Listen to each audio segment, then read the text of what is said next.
and welcome again to the 2023 Sloan Sports Analytics Conference. I am Bob Hayes, a second-year Sloan MBA, and we have a fantastic panel today, Performance Under Pressure. Starting with Brad Stevens, President of Basketball Operations of the Boston Celtics. We have Steve Magness, Performance Coach and Author. We have Sue Bird, deep breath, we got a long title here, WNBA Champion and Olympic gold medalist, co-founder of A Touch More and Together. And we have Michael Lewis, author and journalist. 10 minutes of questions. Our hashtag today is Performance Under Pressure. We're going to get to as many of those as we can. Submit those questions via Twitter. And with that, I will turn it over to you, Michael. Thank you, Bob. So thank you, the three of you, for showing up. How nervous are you? You feeling, is your heartbeat, you feeling anything? Steady. Are you more or less comfortable than you are at the end of a game when it's close and you have the ball in your hands? Less comfortable. Isn't it interesting? Yeah. Yeah. So I want to start with you. I want to start with Sue. We have a player, someone who's worked with players, and someone who's thought about people who work with players, and we're going to go in that order. Okay. And just your relationship to this subject, particularly the upside of the subject, being clutch. Mm-hmm. At what point in your life does the thought cross your mind that I'm good under pressure? I have a lot of memories from being a kid hitting big shots. Yeah. Yeah. Do you remember, is there a moment where a narrative started to form? Like, yes. And what's that moment? So my AAU team was trying to qualify for nationals, right. And back then nationals was where you got seen by college coaches. Right. Mm-hmm. So there was a lot of pressure even at an early age to make this tournament. And we got upset, and we had to do the whole like win 18 games in one day just to qualify for the finals. We get to the finals, and my team was down 1 point, and I got fouled. So I got to go to the line to shoot 2. How old are you at this point? I'm probably like 14. Okay. Yeah, 14, 15. Yeah. And I make the shots. And then it was like, Sue's clutch. All right. So if you, so if you'd missed those shots, yeah. Do you think Sue's a choker would have been the narrative? Hopefully not to my face. No. But do you think that like your whole life turned on that moment, or do you think that this was eventually that was gonna be the narrative was gonna be what the narrative was gonna be? I want to say it was going to be what it was going to be, but who knows? If that gets implanted in my head, maybe it changes. Do you believe there's such a thing as clutch performance? I do. You do. I mean, we're in the Bill James room, right? And Bill himself, who's here, has misgivings about the whole idea of clutch performance. And you look at statistics and data, and it can, we're going to put that to one side because there's no point in having that argument up here. Okay. But no matter how much data I showed you, you would still think that. Do you think there's such a thing as choking? So here's my quick little ditty on this. I think that when a player is who they are, right, and they perform a certain way, right.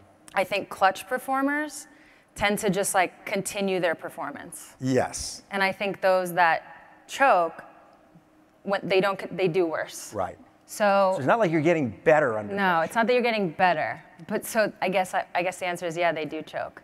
And to be honest, I've seen players that when the ball gets in their hand, I've had people on my own teams where I don't trust them because the ball gets in their hand and like in late game moments, right, and something changes.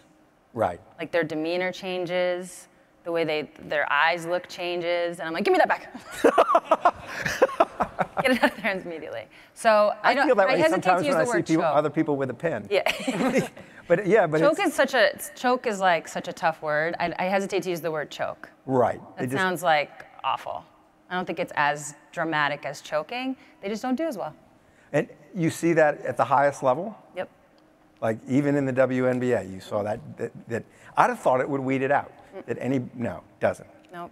So you actually answered a question I had for you just there. So you don't actually think exactly there's clutch before. Clutch in your mind is you're still just as good as you always were. Yeah. You aren't being affected by the pressure. Right. Exactly. Because the question I always have is like, if you're better at the end of the game when it's a clutch moment, why not just be better at the beginning of the game so you never have to have a clutch moment? I have an answer for that too. Okay, I want to hear it. I do think there are, and this is for me personally, The beauty of the late game moment is, for me, my personality, who I am. I'm usually like out there orchestrating things, setting everybody up. In the clutch moment, I can finally be selfish. I have permission to just go do what needs to be done. Huh. And that permission for me, this player, I don't know if this goes for every player, that's all I need. Huh. That's all I need. And then everything just goes, it's like a calm, very, very calm place, a very clear place. My head's almost empty because I don't have to worry about all the other things I'm usually worrying about during the regular parts of a game. Did you, a last question before we go to move on to coach. And then we're all going to talk. Yeah, but did you ever in your career, and maybe we'll even broad it out from basketball, but it's hard outside of basketball. But did you ever have a coach or a situation or a team where the narrative got screwed up and you weren't thought to be the person who should have the ball at the end of the game? Kind of. As I got older, and now we have younger players who are more of the go-to players, can just carry the load, I noticed that plays weren't being drawn up for me as much. Right. And I mean, I'm going to pat myself on the back, but go ahead. I just finished my career. We were in a series against the Las Vegas Aces. It was game 3. We were 1-1. This is a big pivotal game. Right. And we were down 2. And the play was not drawn for me. But we couldn't inbound it to who we wanted to go to, and so it just went to me. Right. And I still hit it. And I feel like what that tells you is they should have drawn it up for me. So, no, but I noticed in my last couple of years the play was being drawn for me less, but it didn't mean I didn't get the ball because that's basketball and stuff doesn't. So there are a million questions I still want to ask. Okay. But when you're in the moment, like when you're about to take the shot, when you're taking the shot, do you have any self-awareness, like what's going through your head? No, not much. No, you're not thinking. It's just you're just doing. Are you feel any special tingle when you know it's a big moment? No, not until after. Not until after. So it's just being the same. All right, Coach Brad. Wait a minute. So I just realized I was an inconsistent Division III player. And the way that you define choking, you have Sue Bird and a choker and a mental skills coach in between us. And I'm a little worried that I'm the choker up here. No, we don't use that word. It's a bad word. No, it was good. No. I mean, I agree with everything she said. I would have given it to her, though. But, well, let's talk about you. Never mind your playing career, which was distinguished, but your coaching career. Distinguished. So you're in a position of having to figure out who should be put in the spotlight in difficult moments. Actually, do you think, when you have a team, can you see that some of the players are better in these situations than others? I mean, your best player is usually on the court at the end of the game. Right. But you ever had your best player not respond well to pressure? Well, I think everybody has had their moments, but there's a lot of factors that contribute to that. Yeah. And the other teams out there too. You know, we're not just, working in an empty office, right? Everybody, there's a physical element to this that is very, very difficult. Yeah. But I think that when you talk about the people that are out there, I certainly have had moments where one of our players has had it, and I'm like, give it to Sue. Let's go that way with it, right? Right. But I think you build, from a coaching perspective, your whole job is to take the luck out. Your whole job is to do everything you can to make sure you're prepared for everything, so that your team's prepared for everything, so that you can make sure you control everything you can. Right. And the special emphasis on the end of the game is important in that, in my opinion. And there are things that you build habit-wise that hopefully your super talented players who don't have that variance as the game gets clutch, right, can lean on. And the people that need to be in role playing next to them, they know what their role is if the ball finds them. I'm thinking about, I don't know if this even applies at the NBA level, but when you're coaching at Butler, you're famous for taking these teams that no one expects to do that much, and they do the great things. So you're bringing stuff out of players that people maybe didn't know was there. Did you feel like you were cultivating in players the ability to perform under pressure? I think you can teach. I think you can teach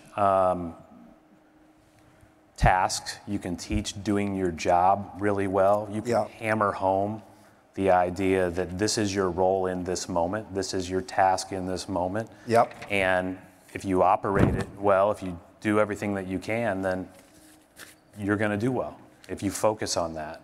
And, you know, I do think that we had several times over the years where I felt like, you know, I actually said give the ball to Sue or give the ball to Tatum or give the ball to whoever, right? But it's also good sometimes if they're the screeners and somebody else has to get it because everybody's solely focused on them. So your team can be clutch in those moments if you can take advantage of the extra attention that they are getting. But again, that requires you to prepare for those moments, to make sure that your team knows what their roles are in those moments, and that you believe in them, that if the ball finds their hands, they're going to make shots. And it is really fun to be a part of a team when you look at it at the end of a season and several people have made last-second shots to win games.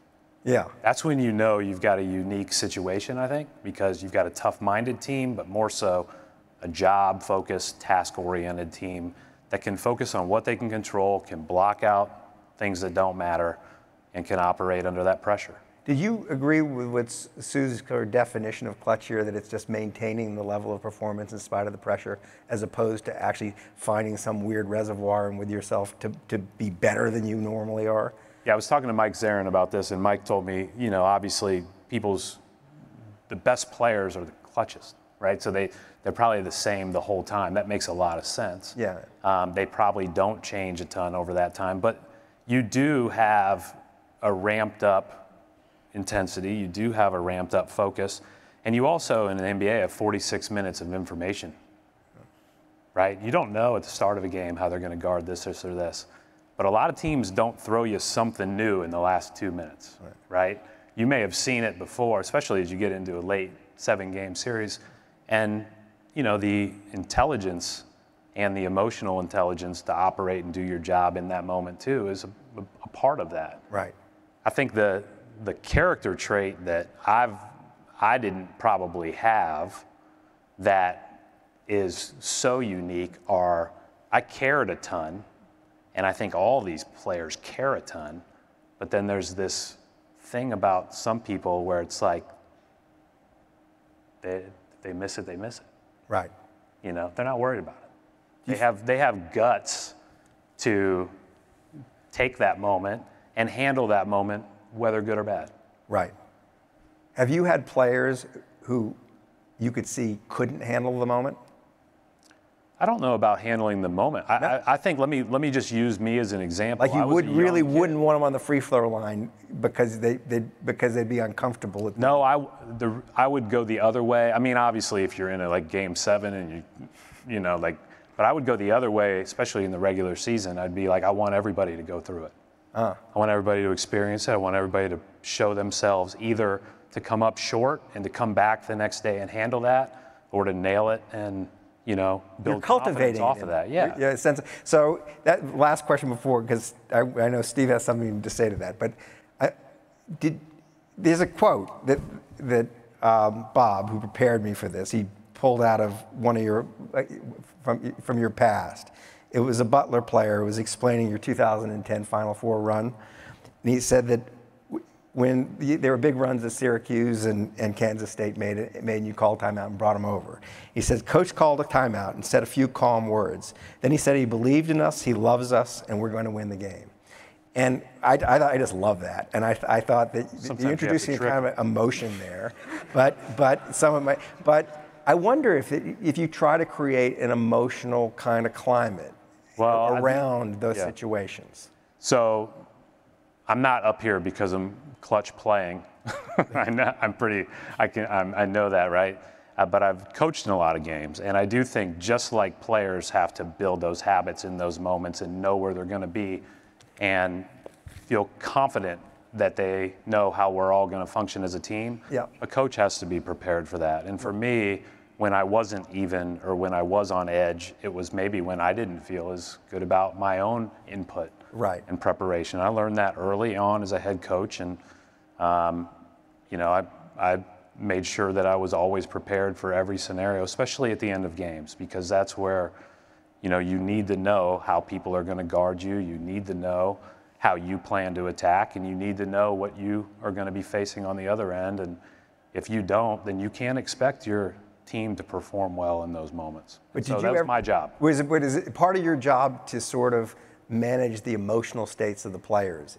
Sure, and I think I guess what I was saying, a long-winded version, was if I'm even, they'll be even. Right. Or we've got a better chance. If I'm on edge and running all over the place and I'm, late to make a decision, if I'm scattered in a presentation in the huddle, right, then it's probably not going to be helpful. Right.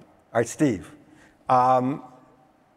You're in your bio. I don't think that Bob said this, but you've written books and good books, and they've done well. But there's a little item at the bottom of your bio that made me wonder if this was what attracted you to this subject. It said you once ran a 4-minute and 1-second mile.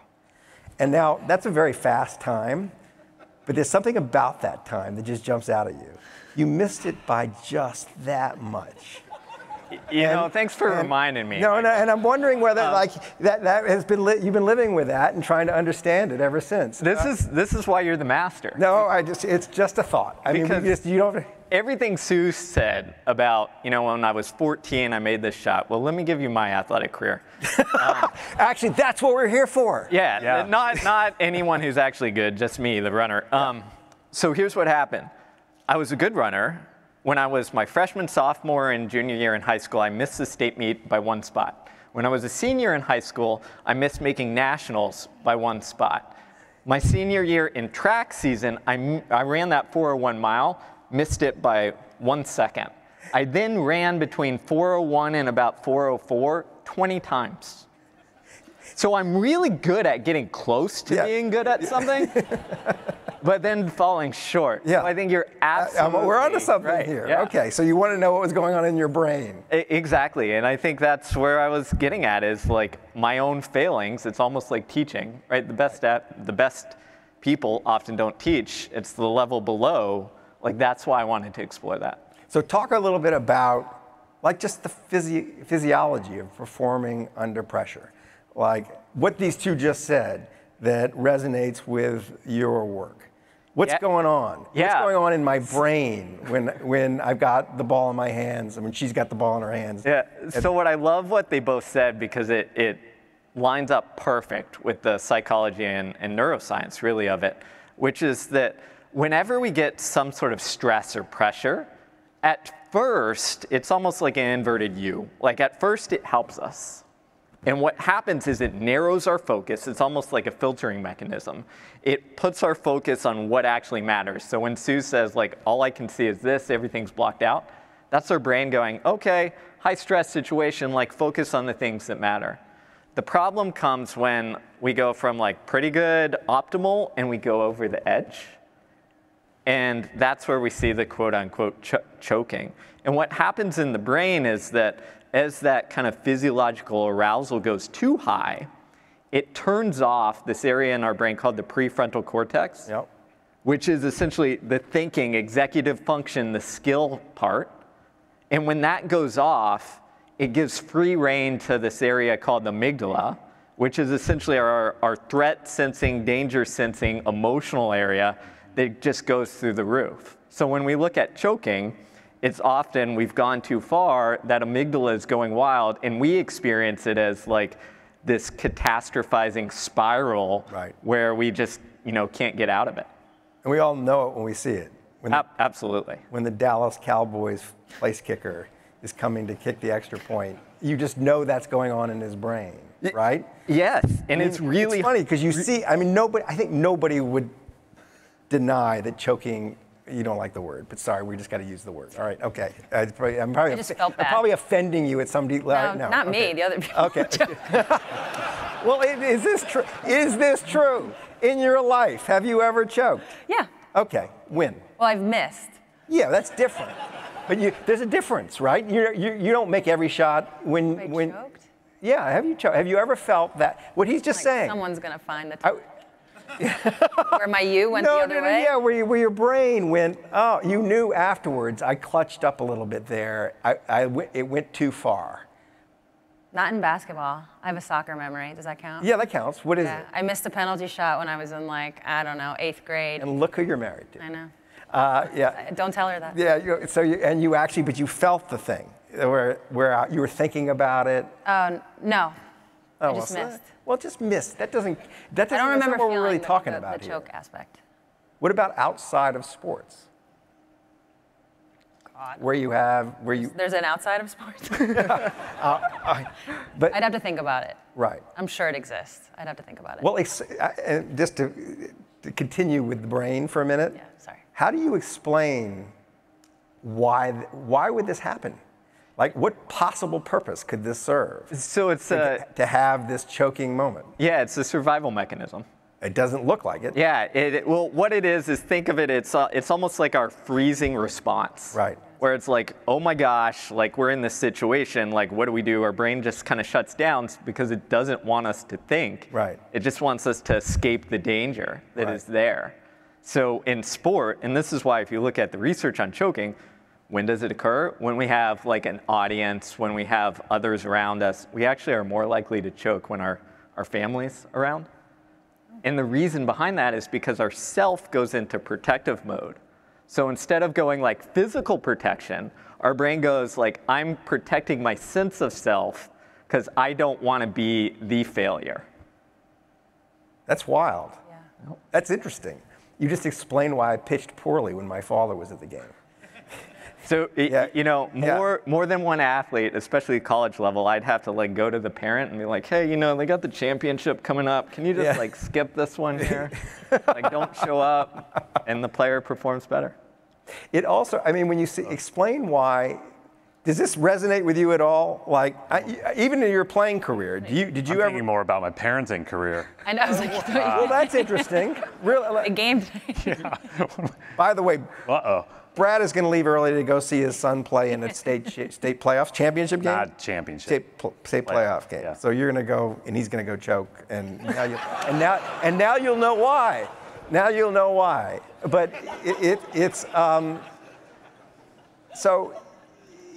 Hopefully there's a lot of traffic then. I don't.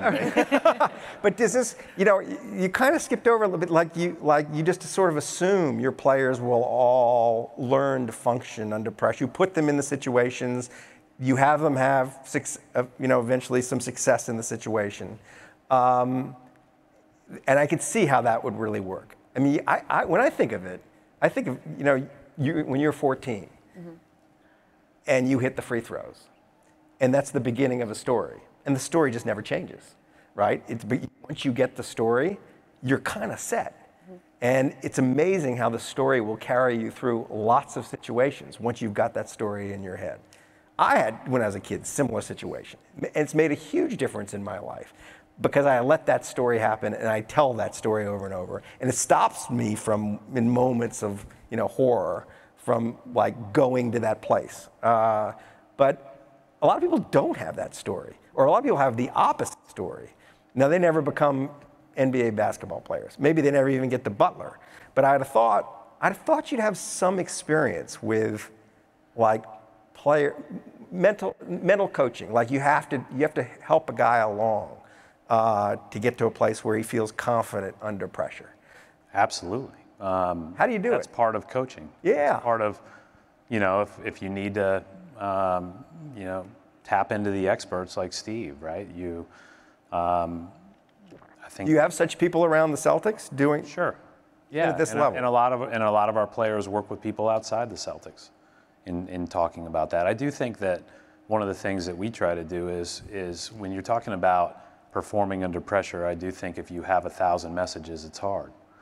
And so, like, being on one page, making sure, again, we all understand what our role is, our task is.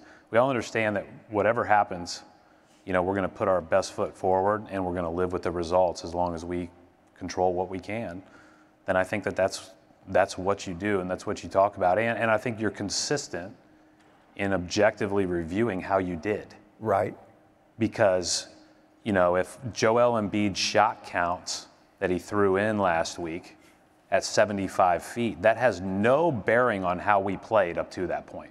Right. In fact, Derek White did the right thing by making him turn and take another dribble. Right? Like it had no impact. That either went in or it didn't. Right. And I know that they always say make or miss, and I argue the shooting luck thing to death, right? Because I'm a coach and I think we could challenge a little bit better, or we could do things a little bit better. But there is some of that. And so for me, it's again, take the luck out, make it as clear cut as possible what our responsibilities are, and then get better if we come up short. You're kind of how you do this. You're a calming presence. You make everybody feel, I mean, I've watched you coach. Guess. Yeah, I would Yeah, I mean, guess you don't look like, you don't several- get all worked up. You're not screaming and yelling at them in the huddle at the end of the game or anything like that. So it's interesting, the Butler thing. So I got that reputation. I'm not sure I am that reputation. But I think part of it was, especially when you're coaching at Butler in the NCAA tournament, first of all, we weren't playing with pressure. We weren't playing with expectations. We had just played 2 months of that in our smaller league, in the Horizon League, where we were expected to win every game. Right. And so our pressure was really off. Right. And then also we're playing against teams that have bigger, stronger, faster players. And so part of what we wanted to make sure we were was as prepared as possible and as even as possible across the board. And so that was a conscious choice not to be demonstrative, not to lose my mind, you know, because I didn't want them to be affected by that. And that probably was how a reputation that wasn't really true was built. Right. Right. But I do think like that you have to think about those things, and it is there's a big difference between winning a bunch of WNBA championships and doing it again and again, or at UConn again and Where you're again, expected to win. That's an extra burden. Yeah. That we certainly didn't have at Butler. Right. You know, certainly when you coach or play for the Celtics, there's a responsibility and a burden that comes with that. That's a good thing in my opinion, but it adds to it for sure. So I'm looking at you because I'm curious. I mean, in a way, your relationship to performance under pressure is boring because you just did it and you always did it well and you never thought about it. And because you never thought about it, you continue to do it well. And you have a very simple, clean story. I hear what you're saying. You see what I'm saying? I mean, you see, but, so we're... Yeah, I feel like I can add, though. Okay. You want me to add? Yeah, please. Okay. Yeah. Well, like, you do try to control what you can control. And I think as an athlete, you do try to prepare in ways. And preparation is a big part of this lifestyle. But I started going to therapy. Ooh, now we're getting somewhere. As I was entering my retirement season, more so for like post-life, making sure I was ready, you know, talk about some things.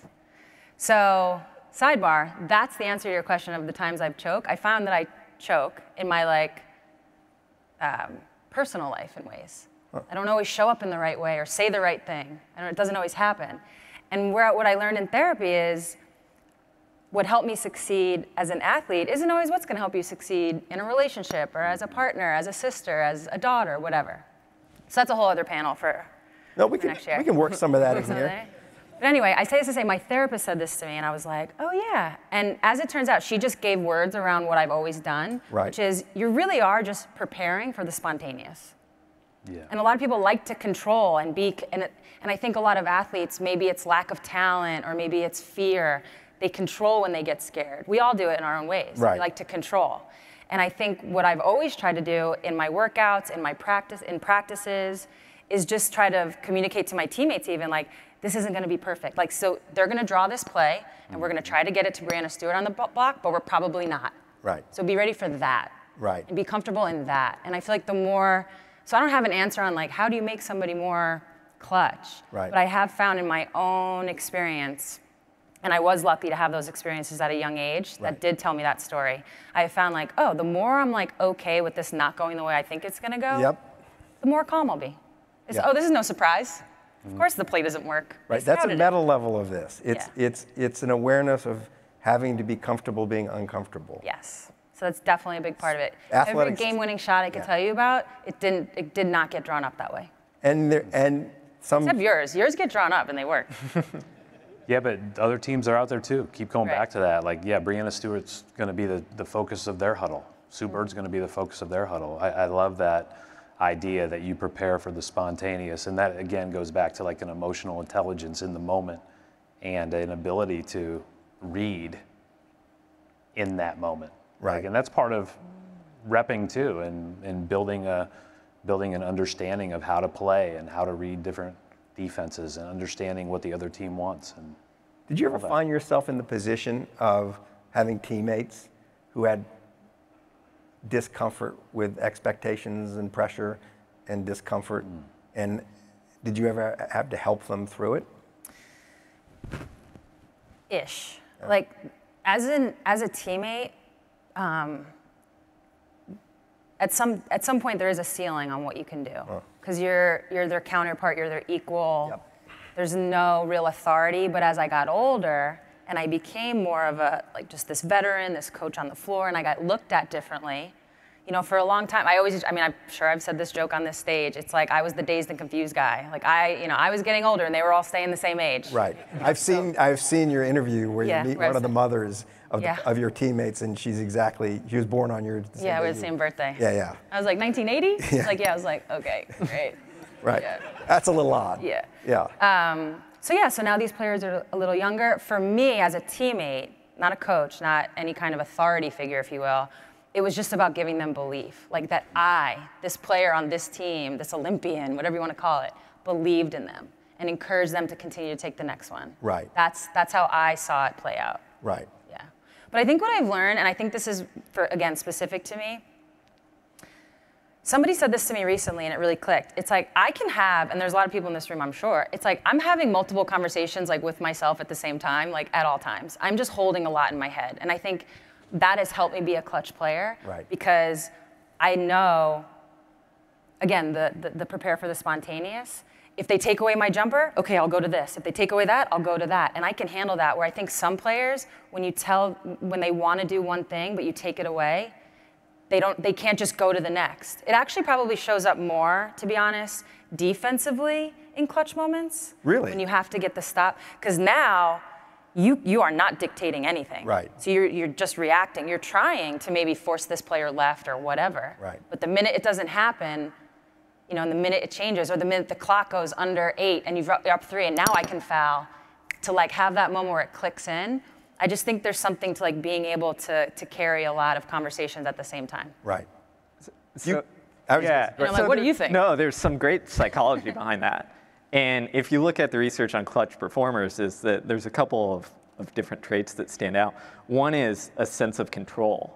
And what you're describing there is like you found a way to take this uncertain, uncomfortable situation and have some sense of control, because like you know what you have to do, but you also know what you have to do if it goes this way, or that way. So you don't get caught off guard and have that almost alarm reaction where it's like, oh, it didn't go as drawn up. Now it's time for my brain to spiral out of control, because you've already got like option B, C, and D there. Well, I think a lot of people don't prepare for that. So once option A is done, it's like, oh, it's done, spiral out of control. I don't know what to do. When you worked with athletes who have performance under pressure problems. Yeah. Yeah. I mean, when it happens, it can be so dramatic, right? Rick Ankiel or Chuck Knobloch or catchers with the yips or Ben Simmons at the free throw line or whatever it is. I mean, but it's just amazing when you see it. And the field goal kicker. Yeah. I don't know why anybody wants to be a field goal kicker. It just seems to me like that is just like, it's all downside. Everybody's waiting for you to have that moment. And then the next thing you know, you're an Ace Ventura pet detective, right? and so you're working with people who are living this problem, and it's a horrible problem. And it takes many forms, right? Stage fright would be one of them, right? Just like paralysis in front of a crowd. What do you do? Like, how do you kick them out of? How do you get the Dallas field goal kicker, Cowboys field goal kicker, after the third miss, off to the side, and make him more comfortable going in to kick the fourth? In the game? Yeah. Okay, so 2 things. First off, you've got to figure out how to give him some foundation, because his brain is just spiraling, like catastrophizing like crazy. Right. So you've got to, it's kind of like what Brad said earlier, it's like, if you're anxious, they're going to be more anxious. So you want to be that calm presence, because emotions are contagious. There's some great research on that. The other thing is you want to get them to have like some of the foundational like sense of control, like decreasing that worry, letting them know that like this isn't the end of the world. You're trying to get them to zoom out. Right. So that's number one. Right. And that's hard to do in that moment. It's okay to miss. Yeah. It's not so that at the bottom of your thing, I bet you kind of thought you're going to miss some of these, and that's okay too. You're still clutch. Yeah. Right. Okay. And the second thing that I think is harder in some ways is like their brain, if we could look at their adrenaline levels, they're already through the roof. Right. You can't just instantly go back. So you have to almost use like tricks to get them to think that their brain and body are calming down. So if I was at Dallas Cowboys kickers or standing next to him, I'd like right before he went up to that fourth kick, I'd take his face and just dunk it into ice cold water. Really? Because what happens is a physiological trick. It's called the diving reflex. It will plummet your heart rate for an instant. And because your heart rate goes down, you think like, oh, okay, I'm a little more calmer, I can get it done. Wow. All right. So, and then you just, you know, there's a couple different things like that, but in that moment, it's really freaking hard to get out of that spiral. All right, what about out of that moment when you're just working with people who are living with a problem? So what I loved of what both of these guys said essentially is that the brain is predictive. So if you've got those reps that are pretty good, you're always going to go back to that. Your brain goes, yeah, I've kind of been in similar situations. Like, we're okay. We don't need to sound the alarm. Right. If you have missed 3 field goals in a row, instead, it's like someone who's afraid of heights because something bad happened, right? It's like the brain goes instantly towards, no, we're in danger, sound the alarm, like, you know, go crazy. What you have to do is you have to dislodge that a little bit. And the way, this sounds really weird, but the way I like to phrase it is you have to do crazy things while doing that skill. So for instance, if you have a pitcher, there was a wonderful example with a professional baseball player where he was suffering from the yips and the performance coach had him pitch at a gun range. Well, a gun is going off right next to him. And what does that do? Well, you have the gun that kind of signals that like internal like alarm, then you're pitching. So what you're trying to do is like dislodge that like predictive mechanism a little bit for you to realize, oh, I can still perform, I can still pitch in this situation. So how much artillery would you need next to Ben Simmons while he's practicing free throws before this ceased to be a problem? You know, there's other things you can do too, which is, so I said the brain's predictive. So one of the things, again, doing crazy things is the environment tells them to like perform in that way. Yeah. So one thing you can do is like just totally change the perception to dislodge that like connection. Right. So something like shooting free throws in the pitch black, because that will shift your perception away from like what you normally pay attention to and force your brain to pay attention to other things, which kind of dislodges that connection a little bit so that hopefully you can like start forming new patterns. Have you ever done this with a player? Anything like this? No. But I love it, and it made me think about, we had a speaker, I used to do a round table in the summers, and we had a speaker, a really neat guy, Noah Kajiyama. He's at Juilliard as a psychologist, and he said, if you want to talk trash to a musician, praise their technique. Yeah, make them think about it. That's right. So well, like every time, I don't play an instrument, but when I play tennis, I'm always like, man, that was perfect height on your toss, and your elbow looks good. And, you know, I've tried to do it. It hasn't worked great. But, you know, we've all sat there at the free throw line and said, do you breathe in or out when you shoot? Oh. Yeah. Right? Everybody grew up doing that probably, and certainly that was one of the more famous ones when I was a kid.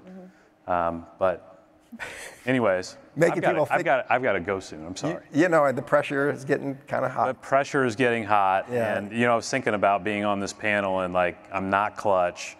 It's getting towards the end. Sub me out. Yeah. You know, there's probably a lot more clutch people out here, but thanks for joining us. It was a pleasure. Thank you, everybody, for having me. Yep. I appreciate it. Great to meet you guys. Great to meet you. Yeah. Good luck. Good luck, Thank you. yeah. Thank you. We'll need it. See you. See you soon. So you're a highly intelligent person. You're very articulate. I would have said, as a rule, I'd have thought, the ability to perform under pressure is inversely correlated with intelligence. That the more you're... Ignorance is bliss. Yeah, a little bit. I mean, playing with the kids I played with growing up, that was always pretty clear. You were better off not being too bright. And that the brighter you got, and I'm wondering, is there any truth to this? Is that connection with the thing that runs, thinks the bear is running after you? Is it related to IQ? Is it related to anything else?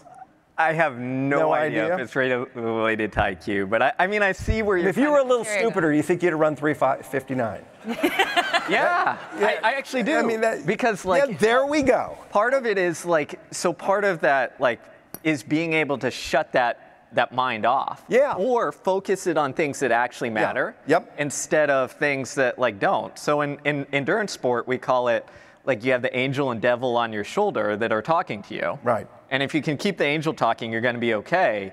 But too often what happens, especially if you tend to be an overthinker, that devil just keeps talking, and eventually you give it attention and then you're done. Right. What do you do with that kind of person? Is this room full of them here, I bet? What do you do with someone who's overthinking? So you've got to give them coping strategies to shift their attention.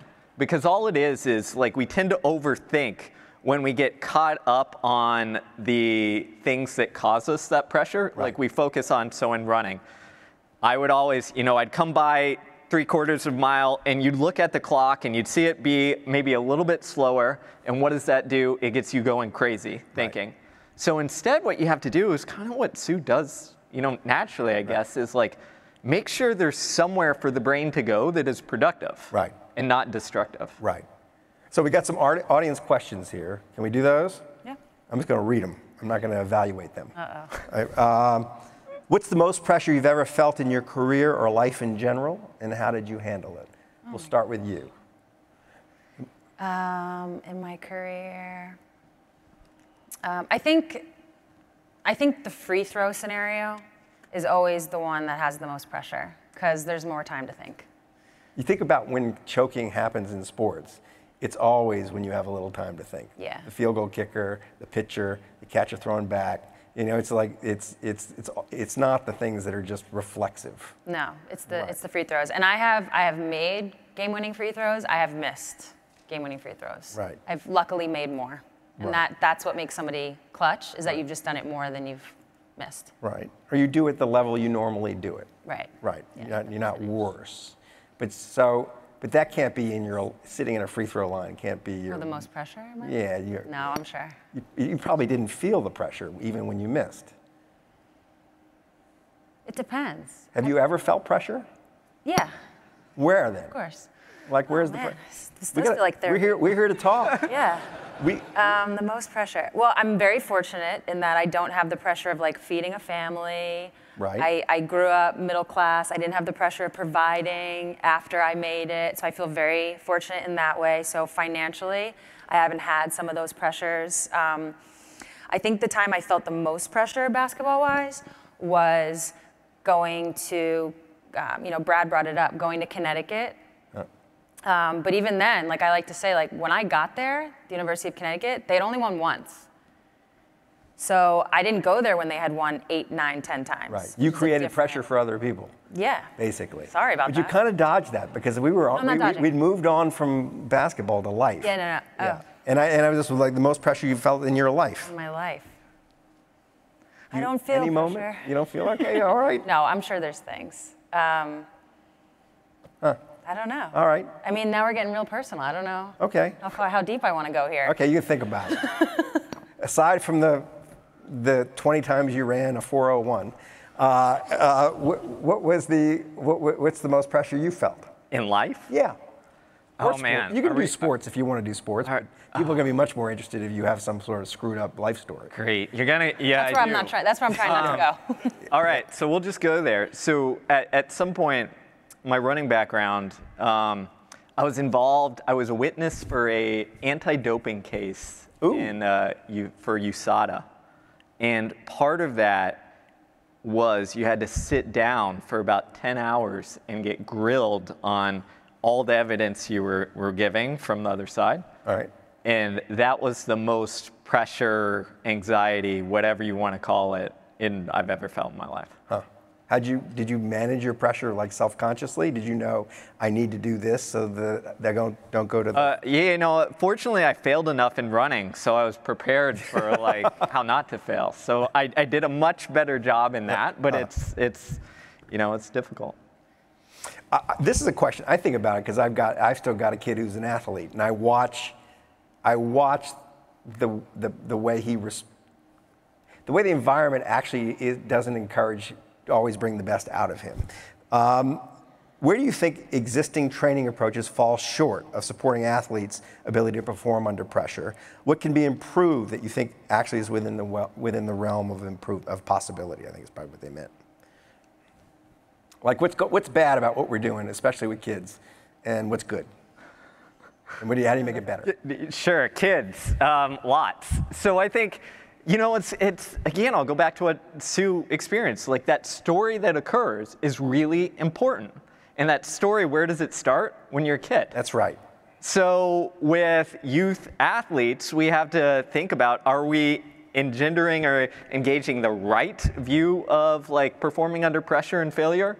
Or kind of are we, you know, pushing negative ones? And often because, you know, I don't know, youth sports, youth parents, we put so much pressure on them, on kids, and then have the wrong view of failure, seeing it as like, oh my gosh, I can't believe you lost.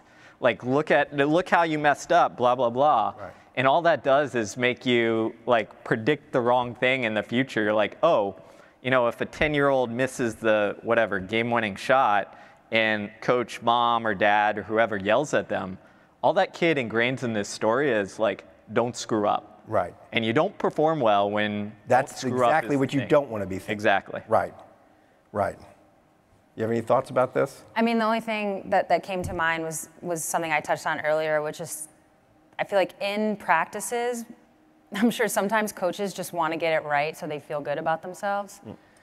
You know, or they feel good about the day. And it's like, you have to set up practices for failure to be able to like feel that, because it's very difficult to... What do you mean by that, set up practices for failure? Like make it hard and make it where it's not going to work out. If that means you have to add an extra defender. I mean, I've never coached, so I don't really know the answers to it. To create discomfort in practice. Yes, yes. And I feel like a lot of people just want to feel good about it. Right. But that's not what's going to happen in the games. Right.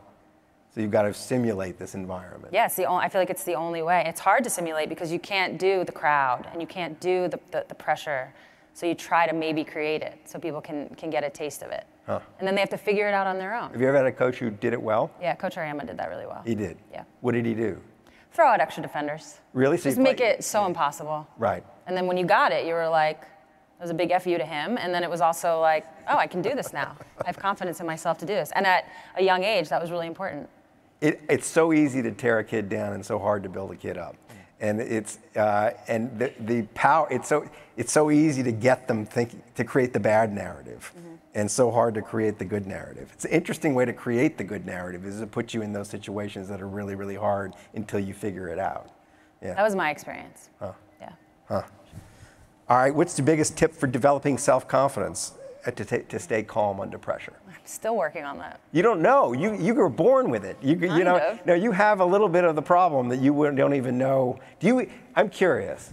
Do you even recognize in other people when they lack the thing you have? Yeah, you can. Like I said, you can see. You can see it. But by the way, I don't want to sit up here. I don't go through life like la la la. I'm confident. No. I mean, but I. Like at the Olympics this year, I actually told this story. At the Olympics this year, in 2021, my last Olympics. I am known as a great three-point shooter. You can pretty much count on me. I'm like, look at my 20-year WNBA career. It's like pretty consistent, you know? And I went to the Olympics in our first, I don't even know, 2 or 3 games. Oh my God, I was like 2 for 18. And the Olympics is 6 games. It's not like you have a season to correct this. Yeah. And I was like, holy shit. I was very stressed out about it. Well, here we go. Took a ding. Yeah. Is this the most pressure in my life? Yeah. It really took a ding, like in my confidence to be like, and everybody's already, now, this is a therapy session. Everybody's already talking about me. there were some conversations, should I even be there? Yep. 41, you're an aging point guard, let someone younger show up. So I felt a lot of pressure that I needed to perform. I knew why I was there, so luckily I did have that, and I know what I do.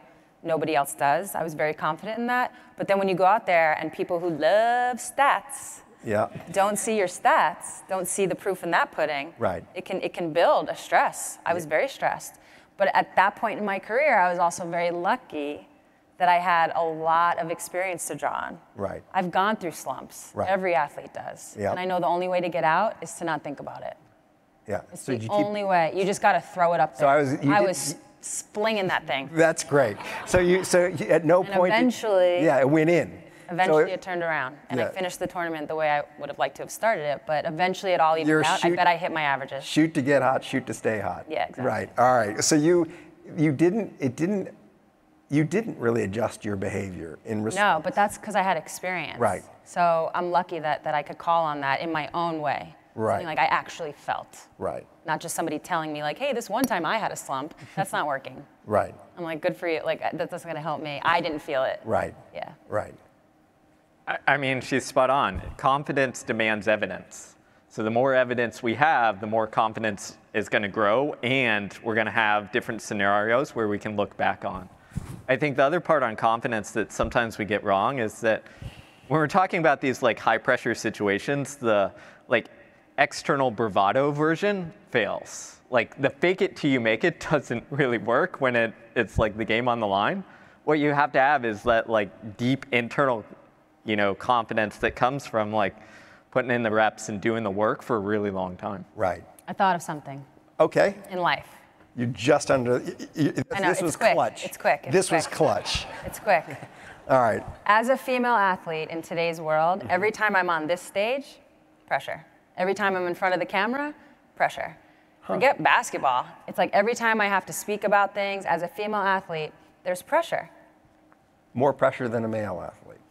So the pressure exists in that you're trying to get people to invest in you, and you're trying to. And by the way, this is an experience for a lot of people. Right. When you're trying to get people to see you a certain way, to value you. Yeah.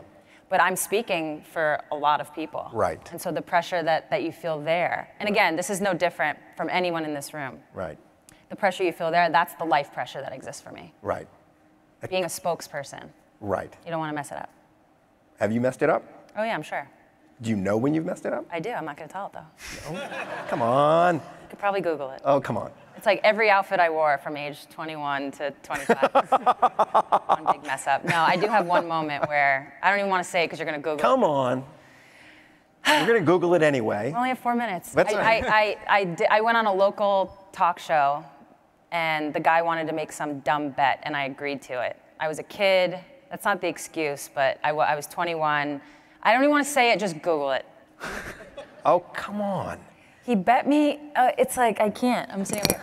He bet me. He was like, I bet you can't have a 2-to-1 assist to turnover ratio. Uh-huh. And I was like, well, yes, I can. That's like easy. And he was like, I can't even say it. I can't say it. You're going to have to Google it. All right. All right. Because someone's going to tweet that I'm saying it. I'd rather just be a Google. I kind of like seeing you uncomfortable. I'm very It took a uncomfortable. while to get you there. But we got you there. All right. So you kind of answered this, but maybe this will take your mind in a different direction. It says, all of us here have encountered high pressure situations outside of sports. Key business meetings, critical deadlines, major life decisions. How do high pressure sports situations compare to those outside of sports? Why don't you start with that? Is there a difference in what goes on in an athlete's mind, or what's going on in a business meeting? So I think there's a lot of similarities, and I think performance is performance because the underlying like brain activity, the underlying like hormones are the same, right? So getting up and pitching a big business, you're going to feel that adrenaline and cortisol and stress hormones and all that stuff. I think what differs a little bit for athletes is like you grow up in this situation since you're like, I don't know, you start playing from 6 or 7 where there's an outcome, you know if you win or lose, and like you get this long training on it. Yeah. Where I think often what happens in the business world is you don't really experience that to a high degree Right. until you get in your 20s or 30s or whatever have you. Right. Yeah, I agree. I think the greatest thing about sports is like you won or you lost. You did or you didn't. It's not as nuanced. It's not as, what's the word we're looking for? It's cleaner. Yeah, it's cleaner. Whereas like in a business meeting, you're being judged on a lot of things that, you know, aren't as tangible. Right. So you don't necessarily have control. And the only thing I would say is as the athlete sitting here, it's way harder in a business meeting because I didn't prepare my whole life for that. Right.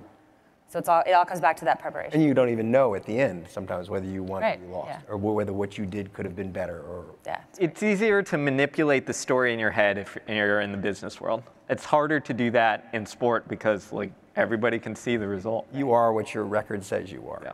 Right. which can also be bad. All right. These two want to come up. They have a surprise.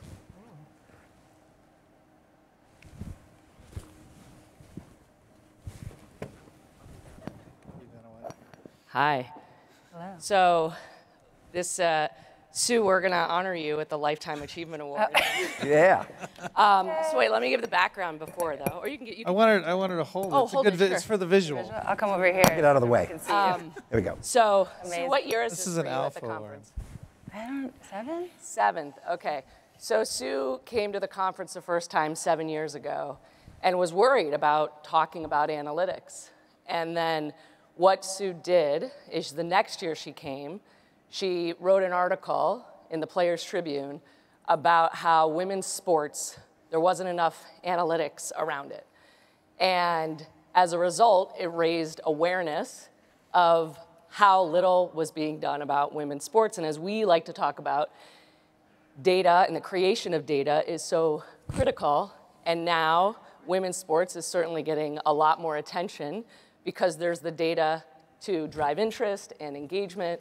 And so we wanted to recognize you as one of, you can explain what the Alpha Awards are.